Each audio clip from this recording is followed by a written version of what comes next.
Welcome to icons learning. आज हमारा topic क्या है? Manufacturing a product through a BOM in Tally. Tally के अंदर हम ना मैन्युफैक्चर कैसे करते हैं किसी भी प्रोडक्ट को, वो आज हम सीखेंगे। कल की वीडियो में हमने ये सीखा था कि असेंबल कैसे करते हैं, जिसमें ऑलरेडी हमारे पास रेडीमेड रॉ मटेरियल थे, जिससे हमने क्या बनाया था, एक कंप्यूटर i5 बनाया था। लेकिन आज हम क्या सीखेंगे, आज हम ना पर्टिकुलर एक प्रोडक्ट को मैन्युफैक्चर करके देखेंगे। हमारे प्रोडक्ट का नाम है शर्ट्स। आज हम शर्ट बनाना सीखेंगे। तो टैली में हम शर्ट कैसे रेडी करते हैं, शर्ट है या सूट्स का बिजनेस है, आप मैन्युफैक्चर कर रहे हो या आप नट बोल्ट की फैक्ट्री चला रहे हो, तो आप ये मैन्युफैक्चरिंग करके देख सकते हो कि पर्टिकुलर एक प्रोडक्ट को बनाने के लिए हमारे पास टोटल कॉस्ट क्या आ रही है। तो अभी एग्जांपल में मैंने यहाँ पे आज क्या लिया है, शर्ट्स हम कैसे बनाएंगे। तो सबसे पहले हम क्या करते हैं, एक टैली में कंपनी बनाते हैं। टैली में मैंने कंपनी क्रिएट की और कंपनी मैं यहाँ पे बना रहा हूँ। जैसे मैंने कह दिया आइकन्स फैब्रिकेशंस। आइकन्स फैब्रिकेशंस के नाम से मैंने एक कंपनी क्रिएट कर दी,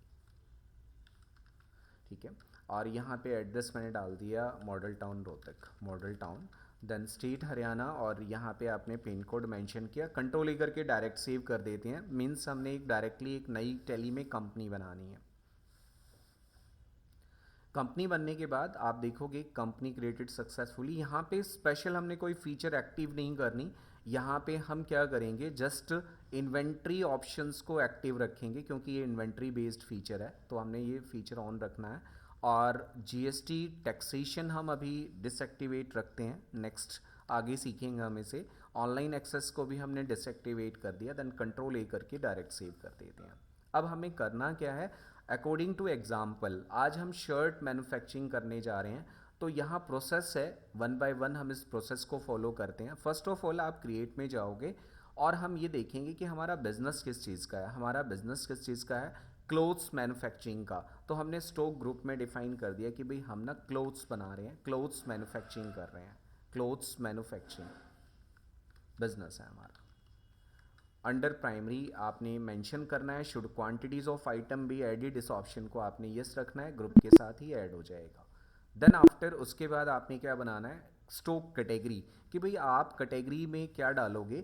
जो शर्ट के साइज हैं, साइजेस मैंने डिफाइन कर दिए। एक्सल साइज में शर्ट यहाँ पे बना रहा हूँ, एक्सल साइज शर्ट है मेरे पास, ठीक है। और अंडर प्राइमरी जितने भी साइजेस हैं हम अंडर प्राइमरी लेंगे। साइज मैंने डिफाइन कर दिया, कैटेगरी में हम साइजेस डाल रहे हैं सारे के सारे। देन यहाँ पे यूनिट ऑफ मेजरमेंट हम बनाएंगे। Unit of measurement according two example हमें इन यूनिट्स की रिक्वायरमेंट रहेगी। जैसे मुझे मीटर चाहिए होगा, नंबर्स हैं। देन अगर मैं शर्ट्स को किस में बेच रहा हूँ, पीसीज में, तो हमें पीसीज, ये हम यूनिट्स बनाएंगे। यूनिट्स हम बनाते हैं, यहाँ पे यूनिट्स पे क्लिक करेंगे। यूनिट्स में हमने क्लिक किया, यूनिट्स, और यहाँ पे सिंपल यूनिट्स बना रहे हैं। लेकिन यूनिट्स में बनाते वक्त आपने क्या ध्यान देना है, जैसे मैंने ये लिख दिया पीसीज, फॉर्मल नेम लिखना है तो आप लिखो। यहाँ number of decimal places pieces में तो जीरो ही रखने हैं। देन उसके बाद अगला आपने क्या यूज़ करना है, सिंबल NOS, यानी शॉर्ट में नोज की फुल फॉर्म क्या है, यहाँ पे नंबर्स, ये नंबर्स है। और NOS को भी हमने number of decimal places zero ही रखने हैं। अगला हमारा यूनिट क्या होगा, मीटर।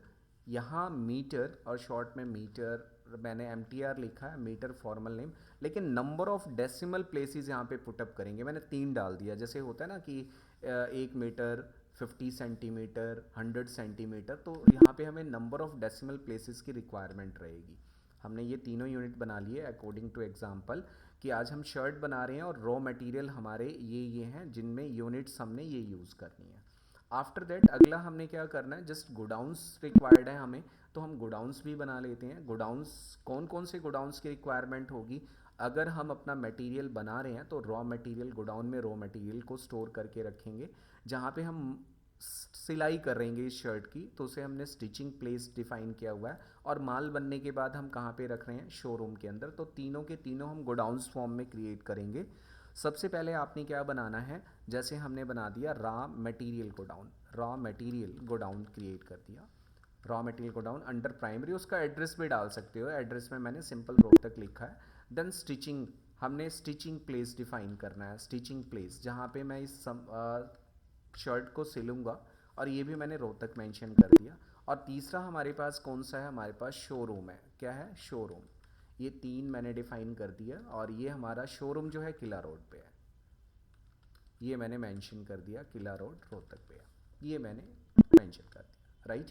अब इसके बाद हमारे ये तीनों गोडाउंस बनने के बाद अगला क्या हमारा स्टेप होगा कि भाई हमें आइटम्स कौन कौन सी रिक्वायर्ड होंगी जो हमने आइटम्स बनानी है। देखो तो हमारे पास आइटम्स कौन कौन सी हैं, फैब्रिक ऑफ क्लॉथ बनाएंगे हम, बुकरम बनाएंगे, रील एंड टैग, क्योंकि स्टिचिंग कर रहे हैं तो सिलाई के लिए धागा चाहिए, तो हमने रील एंड टैग बनाना है। बटन, शर्ट्स बना रहे हैं तो शर्ट्स में बटन भी लगते हैं। बुकरम हार्डनेस के लिए यूज़ करते हैं। तो हमने क्या किया, यहाँ पे स्टॉक आइटम्स क्रिएट करनी है ऑलरेडी। सबसे पहले हम लिखेंगे fabric of cloth, fabric of cloth की क्लॉथ हमने डिफाइन किया। अंडर क्लोथ्स मैन्युफैक्चरिंग बिजनेस में डाल देते हैं हम यहाँ पे, या हम शर्ट्स भी लिख सकते थे, जैसे एक से ज़्यादा क्लोथ बिजनेस में तो सारी चीज़ें आ गई। मान लो मैं शर्ट्स मैन्युफैक्चरिंग कर रहा हूँ प्लस जीन्स भी बना रहा हूँ, तो मैं ग्रुप में शर्ट्स लिख सकता था, जीन्स लिख सकता था। मैंने एक ही डिफाइन किया है, क्या यूज़ करना है, क्लोथ्स मैन्युफैक्चरिंग बिजनेस। इसके बाद आप इसे मेज़र किस में करोगे, फैब्रिक ऑफ क्लोथ्स को मीटर में मेज़र करोगे। If you have a opening balance, तो आपने क्या करना है, ओपनिंग बैलेंस मैंने कहा कि मेरे पास 100 मीटर कपड़ा रखा है और रॉ मटेरियल गोडाउंस में मेंशन है, करना है आपने इसे। और रेट है हमारे पास 150 रुपये पर मीटर, ये हमारे पास कपड़े की क्वांटिटी है। एज एन ओपनिंग बैलेंस हमने डाल दिया इसे। देन बुकरम है हमारे पास, बुकरम हार्डनेस के लिए यूज़ होता है, जैसे कॉलर वगैरह या बाजू की जो कफ है उसको बनाने के लिए। अंडर क्लोथ्स बिजनेस में हम मेंशन करेंगे, इसे भी हम मीटर में ले रहे हैं। और इसका भी मैं ओपनिंग बैलेंस डाल रहा हूँ कि भाई मुझे, मेरे पास ये भी 100 मीटर से अवेलेबल है, रॉ मटेरियल गोडाउंस में पड़ा है मेरे पास। देन इसके जो प्राइजेज हैं 120 रुपीज़ पर मीटर मैंने डिफाइन किया है। देन तीसरा हमारे पास क्या है, reel and tag, reel oblique tag लिख दिया, धागा जो हम स्टिचिंग के लिए यूज़ करेंगे, ये भी क्लोथ मैन्युफैक्चरिंग बिजनेस में हम डाल लेते हैं। देन इसको हम लेंगे नंबर्स में, और ये मेरे पास 200 नंबर्स पड़े हैं, यानी 200 रील्स पड़ी हैं हमारे पास। अंडर किसके अंदर डालेंगे, रॉ मटेरियल गोडाउंस। और एक रील हमारी 5 रुपये की है, मतलब जब हम परचेज़ करते हैं तो 5 रुपीज़ में एक रील आ जाती है। देन हम बटन यूज़ करेंगे, बटन, बटन्स हमने यूज़ किए, बटन जो भी हम शर्ट्स में यूज़ करेंगे, क्लोथ्स मैन्युफैक्चरिंग बिजनेस। देन हम इसे किस में लेंगे, NOS नंबर्स में लेंगे। और मैंने कहा कि मेरे पास 500 बटन्स हैं और रॉ मटेरियल के फॉर्म में, और एक बटन मेरा 3 रुपये का आ रहा है, 3 रुपीज़ का। तो ये मैंने मेंशन कर लिया है जो भी मुझे आइटम्स बनानी है। अब मेन थिंग इज़ दैट मैं फाइनल प्रोडक्ट क्या बनाने जा रहा हूँ, मैं फाइनल प्रोडक्ट बना रहा हूँ शर्ट्स। तो यहाँ पे मैं शर्ट्स लिखूँगा, शर्ट, ठीक है। अगर आप यहाँ पे भी लिख सकते हो एक्सल साइज, कैटेगरी भी आप यूज़ कर सकते हो, under shirt cloth manufacturing business में डालेंगे। अब देखो यहाँ पे ना कैटेगरी हम एक्सल साइज यूज़ कर रहे हैं, तो यहाँ पे कैटेगरी शो नहीं कर रहा। हम इन शर्ट को किस में बनाएंगे, पीसीज में। तो आपने यहाँ पे F12 करके यहाँ पे कैटेगरी ऑप्शन एक्टिवेट करना है, जैसे ये लिखा हुआ है ना, use stock category for stock item, F12 से आया है ये। F12 की कॉन्फ़िगरेशन हमने जैसे ही ऑन की, कंट्रोल ए करते हैं तो आप यहाँ देखो, ये यहाँ ठीक अंडर क्या आ गया आपके सामने, कैटेगरीज आ गई। आप कौन सी कैटेगरी डालोगे, साइज एक्सल, एक्सल साइज हम यूज़ कर रहे हैं। नाउ अब हम जो फाइनल प्रोडक्ट बना रहे हैं एक्सल साइज, इसके ऊपर सेट बॉम सेट करना है। मैंने यहाँ पे बॉम सेट कर दिया, यस कर देते हैं बॉम। और बॉम का नाम हम क्या लिख रहे हैं, शर्ट लिख रहे हैं कि भाई हम शर्ट मैन्युफैक्चर कर रहे हैं। और कितनी क्वांटिटी में बना रहे हैं, यूनिट ऑफ मैन्युफैक्चर, मैंने कहा कि एक शर्ट बनाने के लिए मैं बॉम का क्या यूज़ कर रहा हूँ, बॉम का मतलब बिल्स ऑफ मटेरियल क्या क्या लगा रहा हूँ, मीन्स कितनी मात्रा में मेरा कपड़ा लग रहा है। तो मैं यहाँ पे बॉम देखता हूँ एग्जाम्पल के अकॉर्डिंग। हम 2.25 मीटर कपड़ा यूज़ कर रहे हैं एक शर्ट बनाने के लिए। 0.5 मीटर हम बुकरम यूज़ कर रहे हैं, 2 रील्स है, देन 14 नंबर्स हम बटन, यानी 14 बटन लग रहे हैं हमारी एक शर्ट बनाने में। तो यहाँ पे हम सेट करते हैं फैब्रिक ऑफ क्लॉथ। यहाँ पे गोडाउन कहाँ पे यूज़ करेंगे हम, गोडाउन स्टिचिंग प्लेस पे, मतलब ये हमारा क्या यूज़ करोगे यहाँ पे आइटम, यहाँ पे आपने स्टिचिंग प्लेस यूज़ करना है। क्या यूज़ करोगे, स्टिचिंग प्लेस। और कितना मीटर कपड़ा यूज़ कर रहे हो, 2.25 मीटर, जिसमें हमारी एक शर्ट बन के आ जाती है नॉर्मल पर्सन की। और देन आफ्टर अब हम यूज़ करेंगे बुकरम, ये भी स्टिचिंग प्लेस पे हम यूज़ करने वाले हैं, जो कि 0.5 यानी आधा मीटर हमारा लग रहा है शर्ट्स बनाने के, एक शर्ट्स के अंदर। देन रील हम यूज़ कर रहे हैं स्टिचिंग प्लेस पे। हमने क्या यूज़ किया स्टिचिंग प्लेस पे, भाई मैंने 2 रील यूज़ किए हैं। एंड देन अगला है बटन्स, स्टिचिंग प्लेस पे हम क्या कर रहे हैं, स्टिचिंग प्लेस पे कितने बटन यूज़ कर रहे हैं, 14 बटन यूज़ कर रहे हैं पर्टिकुलर एक शर्ट पे। तो बोम का मतलब क्या है कि भाई पर्टिकुलर एक शर्ट्स बनाने के लिए मैं कौन कौन से रॉ मटेरियल का यूज़ कर रहा हूँ ये मैंने मेंशन कर दिया। Now set the rate. Rate standard rate आपने मेंशन नहीं करना। स्टैंडर्ड रेट तब मेंशन करते हैं जब हमारा फाइनल प्रोडक्ट बन जाएगा तो हम स्टैंडर्ड रेट, यहाँ ओपनिंग बैलेंस नहीं डालना। रीज़न इज़ बिहाइंड दैट कि हम क्या कर रहे हैं, मैन्युफैक्चर करेंगे इसे, तो लीव दिस। ये हमारा फाइनल प्रोडक्ट था। Got it my point. After that अब आपने क्या करना है, ये हमारे सारे स्टेप्स क्लियर हो गए। हमने ग्रुप बनाया, स्टॉक कैटेगरीज बनाई, then stock item, unit and godowns. After that अब हम नेसेसरी लेजर्स कौन कौन से हमें यूज़ करने होंगे पर्टिकुलर इस टॉपिक के अंदर। तो आप देखो यहाँ पे जितना भी हमारा रॉ मटेरियल आ रहा है वो शिवा क्लोथ सप्लायर से आ रहा है। तो इसका मतलब कि मुझे शिवा क्लोथ का लेज़र बनाना है। मैं माल खरीदूंगा तो मुझे परचेज, बेचूंगा तो सेल्स लेज़र। तो यहाँ पे हम क्या करेंगे, लेज़र्स बना रहे हैं। सबसे पहले हमने क्या किया, परचेज का लेज़र बनाया। परचेज अंडर किसके अंडर आएगा, परचेज अकाउंट के अंदर, remaining point as it is. Then अगला हमने सेल्स का लेज़र बनाया, देन सेल्स अकाउंट के अंदर remaining point as it is मैंने डिफाइन किया। देन तीसरा शिवा क्लोथ हाउस या सप्लायर है हमारे लिए, ये इससे हमारा माल आ रहा है सारा का सारा, बटन्स भी ये दे रहा है, ठीक है, बुकरम भी दे रहा है, फैब्रिक भी दे रहा है कपड़े का। तो सारी आइटम हम इसी से परचेज कर रहे हैं। He is a sundry creditors, ठीक है। अगर इसका प्रॉपर एड्रेस है तो हम डाल देते हैं, ये भी रोहतक का ही है। एंड देन पिन कोड आप मेंशन करोगे, यहाँ पे आपने पिन कोड मेंशन कर दिया, देन कंट्रोल करके डायरेक्ट सेव, ठीक है। और अब आप देख रहे हो कि यहाँ पे ना दो हमारे लेजर्स और भी रिक्वायर्ड होंगे, क्योंकि जब हम कपड़ा सिलेंगे या शर्ट्स बनाएंगे तो स्टिचिंग चार्जेस हमारे लगेंगे, देन पैकिंग चार्जेस लगेंगे। तो दो लेजर्स ये हम बना लेते हैं, ये दोनों हमारे लिए डायरेक्ट एक्सपेंसेस हैं। तो हम क्या कर रहे हैं, यहाँ पे स्टिचिंग चार्जेस का लेजर बना रहे हैं। चार्जेस इस ये चार्जेस हैं, ये हमारे लिए डायरेक्ट एक्सपेंसेस हैं, क्योंकि ये प्रोडक्ट की कॉस्ट को इंक्रीज़ करेंगे। जो भी हम शर्ट बना रहे हैं डायरेक्ट एक्सपेंसेस के अंदर डाला है। देन हम शर्ट को पैक करके बेचते हैं, तो यहाँ पे पैकिंग चार्जेस का भी हमारा लेजर बनेगा, ये भी डायरेक्ट एक्सपेंसेस है। तो जो भी हमारे नेसेसरी एंड रिक्वायर्ड लेजर्स थे हमने पुटअप कर लिए। ये हमारे पास टोटल लेजर्स हमने क्रिएट कर लिया, ठीक है। ये purchase, then sale, then Shiva cloth supplier and then stitching and packing charges. Now अब हमें मैन्युफैक्चरिंग करनी है। तो मैन्युफैक्चरिंग करने के लिए आपने क्या स्टेप फॉलो करना है, मैन्युफैक्चरिंग करने से पहले हम रॉ मटेरियल परचेज कर लेते हैं, दम करेंगे। मान लो कि मुझे 50 शर्ट्स बनानी है, तो 50 शर्ट्स के लिए मुझे क्या चाहिए, कपड़ा चाहिए। रॉ मटेरियल हमारे पास 100 मीटर्स कपड़ा है। अभी हम यहाँ पे अगर देखना चाहें कि भाई हमारे पास स्टॉक समरी कितनी है, तो आप ये देख सकते हो कि टोटल आपके पास ये स्टॉक समरी है, इतनी पड़ी है। हम और परचेज कर लेते हैं। किससे परचेज करेंगे, शिवा क्लोथ सप्लायर से। वाउचर्स में जाना है आपने और F9 परचेज की एंट्री पास आउट करते हैं हम यहाँ पे। सप्लायर जो शिवा सप्लायर है हमारे पास, उसका इनवॉइस नंबर आ रहा है SV/001 2025 में, ये हमें भेज रहा है /25। 1 तारीख को माल आ रहा है, किससे आ रहा है, शिवा क्लोथ हाउस से। ये रॉ मटेरियल परचेज कर रहे हैं सारा का सारा। परचेज नेम ऑफ आइटम, भाई बुकरम हमने परचेज कर लिया। रॉ मटेरियल में फिर से हमने इसे मेंशन कर दिया, भाई 200 मीटर और परचेज कर लिया। रेट आप चेंज भी कर सकते हो। देन अगला हमारे पास बटन्स हैं। देन रॉ मटेरियल में स्टोर कर रहे हैं 500 बटन्स हमने और परचेज कर लिए इससे, ठीक है। देन थर्ड है हमारे पास फैब्रिक ऑफ क्लोथ, हमने ले लिया इनसे। फैब्रिक ऑफ 200 मीटर्स हमने रॉ मटेरियल में परचेज करके रख लिया। और देन लास्ट है हमारे पास रील एंड टैग्स, जो भी हैं हमने 100 रील्स एंड टैग्स और परचेज करके रख लिए, रॉ मटेरियल में हम स्टोर कर रहे हैं। ये परचेज़ है। अगर आप परचेज कर रहे हो और आपके बिल के ऊपर जीएसटी लग के आ रहा है तो आप जीएसटी भी लगा सकते हो। अभी हम जीएसटी ऑप्शंस को अलग करेंगे, तो मैं जीएसटी नहीं लगा रहा, सिंपल आपको बता रहा हूँ कि नॉर्मल हमने परचेज़ कर लिया। किससे परचेज़ किया है, शिवा क्लोथ हाउस से हमने परचेज़ कर लिया। नाउ वी कैन सी, हम देख सकते हैं कि भाई हमारा रॉ मटेरियल कितना है। स्टॉक समरी में जाएंगे और आप देखोगे कि आपके पास ये टोटल रॉ मटेरियल अवेलेबल है।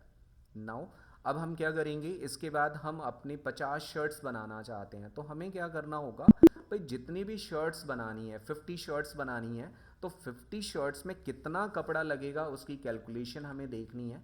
वाउचर्स में जाएंगे और यहाँ पे पहले शर्ट्स को, जहाँ हमने सिलना है उस कपड़े को, जहाँ पे बनाना है, तो रॉ मटेरियल से माल को ट्रांसफ़र करेंगे। कैसे करेंगे, वाउचर्स में जाना है, अदर वाउचर्स में, देन स्टॉक जर्नल, और हम ट्रांसफ़र करते हैं यहाँ से। कंजम्पशन हम कितनी कर रहे हैं, मतलब फैब्रिक ऑफ क्लॉथ की, अगर मैं 50 शर्ट बना रहा हूँ तो 50 शर्ट्स के अकॉर्डिंग आपने टोटल कितना कपड़ा यूज़ करना है आप यहाँ पे कैलकुलेट करोगे। यहाँ पे हम लेते हैं किस प्लेस पे, रॉ मटेरियल हम पिक कर रहे हैं यहाँ से, रॉ मटेरियल 50 शर्ट्स लेनी है, तो यहाँ पे आपने कैलकुलेटर यूज़ करते हैं, कंट्रोल एन से कैलकुलेटर ऑन हो जाता है। अगर मान लो कि मैं यहाँ पे 50 शर्ट बना रहा हूँ तो 50 मल्टीप्लाई आप देखोगे, मल्टीप्लाई बाय, एक शर्ट बनाने में 2.25 मीटर कपड़ा लग रहा है, तो 50 शर्ट्स में कितना कपड़ा लगेगा, 112 मीटर, 150 मीटर कह सकते हैं, ठीक है, 112.5 मीटर कपड़ा लगेगा। कंट्रोल एन प्रेस करते हैं और यहाँ पे हम क्या लिखेंगे, 112.5 मीटर हमने यहाँ से कपड़ा उठा लिया। आप ज़्यादा भी उठा सकते हो सकता है कि भाई कटिंग में लग जाए, तो मैंने यहाँ से ना 115 मीटर कपड़ा उठा लिया, ठीक है, 115 मीटर कपड़ा उठा लिया। देन फैब्रिक ऑफ बुकरम, अगर हम बुकरम की बात करते हैं तो कितना लगेगा 50 शर्ट्स के अंदर, रॉ मटेरियल हमने पिक किया, ठीक है, कितना लगेगा 50 शर्ट्स अगर हम बनाना चाहते हैं तो मेरे हिसाब से 100 मीटर लगेगा। एक शर्ट के अंदर आधा मीटर लग रहा है, 0.5 मीटर, तो हमारे पास 50 शर्ट्स में कितना लगेगा, 100 मीटर बुकरम लगने वाला है। एक बार मैं चेक कर भी कर लेता हूँ, कंट्रोल एन करके हम कैलकुलेट कर लेते हैं कि भाई अगर 0.5 एक में लग रहा है तो 50 में कितना लगेगा, मीन्स सॉरी 25 मीटर लगेगा। यहाँ पे आपने क्या यूज़ करना है, 25 मीटर बुकरम यूज़ करना है। देन थर्ड आपने क्या यूज़ करना है, यहाँ पे रील एंड टैग यूज़ कर रहे हो आप। रॉ मटेरियल आप यहाँ से कौन सा लोगे, रील, 50 शर्ट्स बना रहे हैं, एक शर्ट में 2 रील लग रही हैं, तो अब यहाँ पे 100 रील्स लगेंगी, राइट। देन उसके बाद हम बटन्स कितने यूज़ कर रहे हैं पर्टिकुलर, आप यहाँ से पिक करोगे बटन्स, ठीक है, और यहाँ पे बटन्स आप यूज़ करोगे, रॉ मटेरियल कितनी बटन्स लगेंगे, ठीक है, आपने यहाँ पे क्या यूज़ करना है, 50 शर्ट्स हैं, एक शर्ट में 14 लग रही हैं, तो यहाँ पे 700 बटन्स हम यूज़ करेंगे यहाँ पे। देन 3 रुपये का एक बटन है, ये आपने मटेरियल को पिक करना है अकॉर्डिंग टू कैलकुलेशन, जितनी भी शर्ट्स आपने प्रिपेयर करनी है, ठीक है। उसके बाद आपने ये रॉ मटेरियल पिक किया और इसे आप कहाँ ट्रांसफ़र करोगे, फैब्रिक ऑफ क्लॉथ को स्टिचिंग प्लेस के ऊपर, यहाँ पे स्टिचिंग प्लेस, और वही अमाउंट यूज़ करना है जो आपने वहाँ से पिक किया है। देन उसके बाद आपने यहाँ पे बुकरम यूज़ करना है, बुकरम ये क्या है, स्टिचिंग प्लेस पे हम लेके जा रहे हैं, कितना था 25 मीटर हमने कैलकुलेट किया। देन रील एंड टैग्स आप यूज़ करोगे, स्टिचिंग प्लेस पे लेके जा रहे हैं हम, कितनी 100 नंबर्स यूज़ कर रहे हैं। देन बटन्स, हम कितने बटन्स यूज़ कर रहे हैं, बटन्स, राइट, स्टिचिंग प्लेस पे लेके जा रहे हैं, स्टिचिंग प्लेस पे 700 बटन्स का हम यूज़ करेंगे, यहाँ पे मैंने 700 यूज़ कर लिया। Got it my point. आप देखोगे ये बोलते हैं इसे transfer of material from one godown to another godown. हमने क्या किया, रॉ मटेरियल को ट्रांसफ़र कर दिया स्टिचिंग प्लेस पे। देन नेक्स्ट क्या प्रोसेस फॉलो करेंगे, अब हमने क्या करना है, यहाँ क्रिएट में जाना है, क्रिएट, गेटवे ऑफ टैली पे आएंगे, देन क्रिएट में जाने के बाद आपने वाउचर टाइप बनाना है, एक वाउचर टाइप में यहाँ पे लिखोगे शर्ट मैन्युफैक्चरिंग, क्या लिखोगे, शर्ट मैन्युफैक्चरिंग लिखोगे आप, ठीक है, शर्ट मैन्युफैक्चरिंग आपने लिखा है यहाँ पे।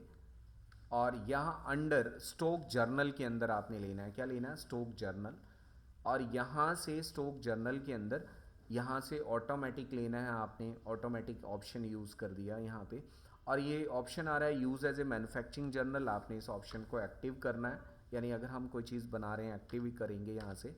और नेम ऑफ क्लास ऑटोमेटिकली नहीं आएगा, जैसे हम इस ऑप्शन को एक्टिव करेंगे तो नेम ऑफ क्लास की रिक्वायरमेंट नहीं रहती। ये शर्ट मैन्युफैक्चर हो गया। अगर आप जीन्स बना रहे हो तो यहाँ पे एक क्लास बना लोगे, जीन्स मैन्युफैक्चरिंग। अदर कोई चीज़ बना रहे हो तो आप यहाँ से वाउचर टाइप क्रिएट करोगे।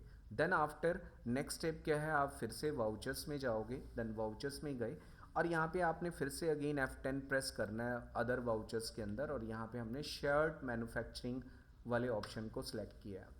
अब नेम ऑफ द प्रोडक्ट में आपने क्या करना है, नेम ऑफ द प्रोडक्ट में हम बना क्या रहे हैं, शर्ट्स बना रहे हैं एक्सल साइज, हमने उसे सिलेक्ट करना है। कौन से शोरूम में हमने इसे स्टोर करके रखना है, जैसे जितनी भी शर्ट्स बन रही हैं, मैंने 50 शर्ट्स रेडी की हैं। आप देखते हो कि अब एक शर्ट हमारी 449 रुपये 50 पैसे में बन के आई है। आप देखोगे नीचे ये हमारे पास इसकी वैल्यू आ गई है।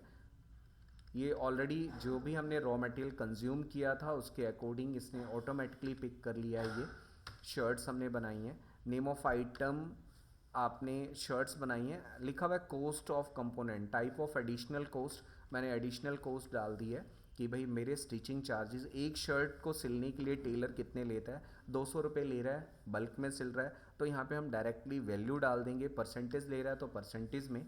देन अगर हम एक शर्ट को पैक कर रहे हैं तो हमारे पैकिंग का खर्चा कितना आ रहा है, 50 रुपीज़। अब देखो स्टिचिंग चार्जेस, ये पर्टिकुलर हमने क्या डाला है, एक शर्ट्स के ऊपर की हम बात कर रहे हैं, 50 शर्ट्स के ऊपर क्या आएंगे स्टिचिंग चार्जेस, ये मैंने क्या डाला है, स्टिचिंग चार्जेस किसके हैं, सिर्फ एक शर्ट के हैं। तो टोटल ओवरऑल यहाँ पे कैलकुलेट करके डालना है आपने, 50 शर्ट्स पे कितने लेगा वो, टोटल स्टिचिंग चार्जेस कितने लगेंगे हमारे, 10,000 यही लगेंगे ना, 200 ले रहा है, ओके 10,000 रुपये। पैकिंग चार्जेस हमारे 5,000 रुपये लग गए। तो राइट हमने टोटल हमारी एक शर्ट कितने की बन के रेडी हुई है, कॉस्ट क्या आई है 749.50 की। Got it my point. अगर मैंने वैल्यू डाली है तो इस तरह से आपने प्रॉपर वैल्यू डाली है। 50 शर्ट्स बनाई है ना, तो 50 के अकॉर्डिंग सपोज अगर एक शर्ट पे 200 रुपये ले रहा है तो 50 शर्ट पे कितने लेगा, 10,000 रुपये लेगा। देन पैकिंग चार्जेस हमारे टोटल 5,000 लग रहे हैं 50 शर्ट्स के।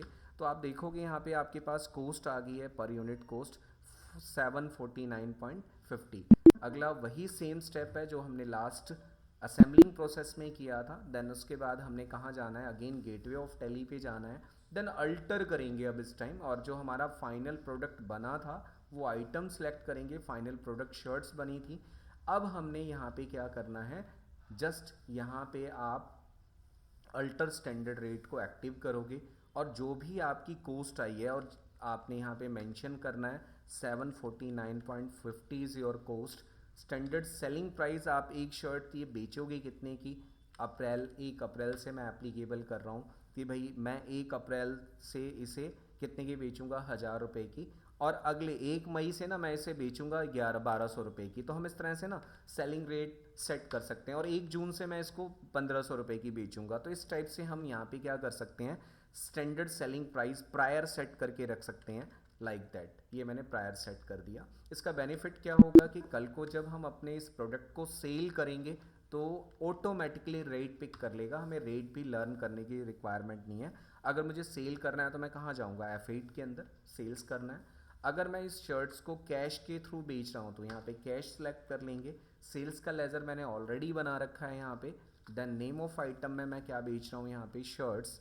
यहाँ पे मैंने शर्ट्स बेचा है, कौन से गोडाउन से या लोकेशन से, शोरूम में आप देखोगे कि भाई आपके पास 50 शर्ट्स हैं, आपने इसमें से क्या किए हैं, जस्ट 5 शर्ट्स बेच दी हैं, तो ऑटोमेटिकली 5 के अकॉर्डिंग उसने रेट पिक कर लिए, क्योंकि हमने 1 अप्रैल को सेल किया है। 1 अप्रैल को सेल कर रहे हैं तो रेट क्या पिक कर रहा है, 1,000 रुपीज़। अगर आप इस पर कोई टैक्स वैक्स लगाते हो तो आप डायरेक्टली यहाँ पे टैक्स एप्लीकेबल कर सकते हो, GST या जो भी वैट लग रहा है, एंटर कर दिया। अगर मैं इसी F2 करके अगली डेट चेंज करता हूँ, मान लो मैं 1 मई को अब सेल शुरू कर रहा हूँ, कैश सेल्स की है या किसी पर्सन को सेल किया है, तो रेट क्या पिक करेगा यहाँ पे, शर्ट्स। आप देखोगे मैंने यहाँ से शोरूम में फिर से मैंने 2 शर्ट सेल कर दिए, तो रेट अब क्या ले रहा है, 1200। तो वो क्या था, स्टैंडर्ड सेलिंग प्राइस सेट करने से रेट भी ऑटोमेटिकली पिक करेगा। तो ये क्या था, हाउ टू मैन्युफैक्चर, कि हम कैसे किसी भी पर्टिकुलर प्रोडक्ट को मैन्युफैक्चर करते हैं। जैसे मैंने यहाँ पे शर्ट्स प्रोडक्ट को मैन्युफैक्चर किया है, राइट। रिपोर्टिंग देखने के लिए आपने कहाँ पे जाना है, वही डिस्प्ले के अंदर जाएंगे। देन स्टेटमेंट ऑफ इन्वेंट्री के अंदर देखोगे, स्टॉक क्वेरी में जाके आप पर्टिकुलर फाइनल प्रोडक्ट्स की क्वेरी ले सकते हो। आप देखोगे कि आपके पास टोटल शर्ट्स कितनी अवेलेबल हैं, 43 शर्ट्स अवेलेबल हैं, ठीक है। क्या प्राइस है, क्लोजिंग वैल्यू क्या पड़ी है, हमने कब कब माल बेचा है, कितनी क्वांटिटी में बेचा है, ऑलरेडी मेंशन करेगा यहाँ पे, ठीक है। और हमारे पास एक्सेल साइज की क्वांटिटी कितनी है, प्राइमरी बैचेस के अंदर पड़ा है, ऑल इन्फॉर्मेशन स्टॉक क्वेरी में मिलेंगी हमें। Then movement analysis, cost estimation में भी हम जाके चेक कर सकते हैं कि एक शर्ट्स बनाने के लिए हमारे पास कितना कपड़ा लगा है, ठीक है। शर्ट्स की टोटल क्या है, बुकरम कितना लगा है, रील एंड देन बटन्स हमने कितने यूज़ किए हैं, क्या कॉस्ट आई है, उसकी अमाउंट क्या आया है पर्टिकुलर, ये हम चेक कर सकते हैं। मूवमेंट एनालिसिस में भी हम देख सकते हैं भाई, स्टॉक ग्रुप एनालाइज कर सकते हैं, एक एक ग्रुप को चेक कर सकते हैं यहाँ पे। देन अगला क्या है हमारे पास, कैटेगरी एनालिसिस कर सकते हैं भाई, एक्सेल साइज़ की शर्ट्स कितनी पड़ी हैं हमारे पास, 50 हैं, 7 हमने सेल कर दी हैं, इन और आउट शो करेगा। ये आप देखोगे movement inward and then outward कितनी हुई हैं, तो मूवमेंट एनालिसिस शो करेगा ये। देन अगला क्या आता है, स्टॉक आइटम को भी आप एनालाइज कर सकते हो। यहाँ पे आपने शर्ट्स एक्सेल साइज कि भाई यहाँ पे आपने ये देखा है, ये मूवमेंट एनालिसिस है, सेम वही शो कर रहा है यहाँ पे। ग्रुप एनालिसिस कर सकते हो, पर्टिकुलर एक ग्रुप के ऊपर क्या इफेक्ट पड़ा है, क्रेडिटर्स पे या डेटर्स पे, यहाँ से आप देखोगे। लेजर एनालिसिस कर सकते हो, शिवा क्लोथ्स भाई कितना कपड़ा आया था, उससे कितने की परचेज हुई है। पर्टिकुलर अगर हम शिवा को ही सेल कर रहे हैं तो सेल इफेक्ट भी शो करेगा यहाँ पे। अगला क्या आता है, ट्रांसफ़र एनालिसिस की भाई हमने कब कब माल कितना ट्रांसफ़र किया है, कौन से गोडाउन से कहाँ पे लेके गए हैं, ये ट्रांसफ़र देख सकते हो यहाँ पे। अगला क्या है हमारे पास, स्टॉक क्वेरी हो गया, और ये था हमारे पास कि how to manufacture a product in Tally prime.